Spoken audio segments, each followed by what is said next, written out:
Outside, people are lined up in their cars. So this one I'll have to figure out.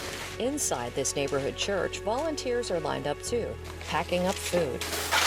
This beehive of activity makes it clear there's a need. So why are you volunteering? Because I have time and plenty to eat. It's awful as a mother to think that there's kids in our neighborhood going hungry. That's right. Millions of kids are going hungry this summer. Hunger was there before the coronavirus pandemic, but now families that never imagined they'd need help providing for their kids are thinking otherwise. So we're just filling milk orders for deliveries. The North Hills School District north of Pittsburgh had a grab-and-go breakfast and lunch program while school was in session. But what would happen when school was done for the year? In this community, a nonprofit, North Hills Cares, stepped in. Last summer, they served about 30 kids a day with an eat-in lunch. This year, with a pandemic, they're serving more than 180 children with a grab-and-go breakfast and lunch 7 days a week. So really, the volume of interest that you're getting has been dictated by the fact that we have the coronavirus. Oh yes, I'm sure it is, because it just carried from the school program over to us. If we weren't here doing this, there would be children who would not be getting enough food every day. Annette delivered for the school-sponsored lunch program. This summer, she's picking up meals for her two sons. I'm working from home, so sometimes I don't have time to go to the grocery stores. And it's right there, it's prepackaged. It's a tough time right now. Oh my God, it's so hard, but this helps a lot. Well, it's great that you were volunteering too. I have to. There's a lot of people that even have it worse than me, definitely. Do you feel like you're kind of paying it forward in that way too? Yes. The volunteers are all ages, including young people who know they're serving their neighbors. Why are you volunteering? I just think it's nice to help out kids in my own school district and kids in my own community. College junior Ryan McIntyre has put in over 100 hours this summer. He doesn't care that he's not being paid. This is for others. And give them the ability to enjoy food without making it a decision of whether food is going to be available or not. Yeah, because I mean, you've always had enough food in your house. Yeah, absolutely. So it's hard to think that some kids don't.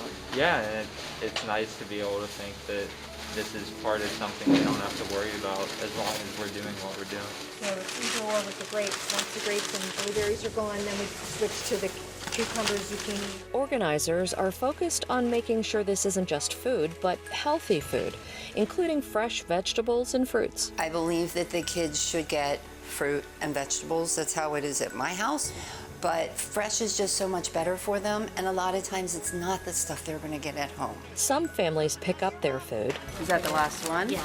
Others have no way to get here, so volunteers deliver. The numbers are the numbers of the drivers. We have 47 kids today who are getting their meals delivered by 6 different drivers. Marlene Yost is one of the delivery volunteers. I'm coming several times a week to help out by getting the lunches. One of my passions is hungry kids.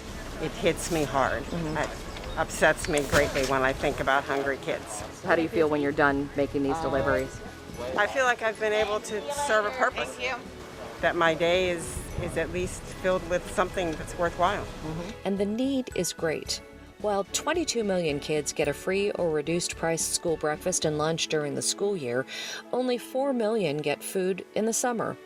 There may not be a lunch program in their community, or if there is one, they can't get to it. That leaves families making tough choices between paying for food or utilities and even medical care. Is it possible that kids would not be eating or not get a meal if you weren't here? I believe so. There's absolutely no judgment because we're not in those person's shoes. We don't know what they're going through, and if this can take a small amount of stress and worry off their plate, by all means, go for it. And this group is.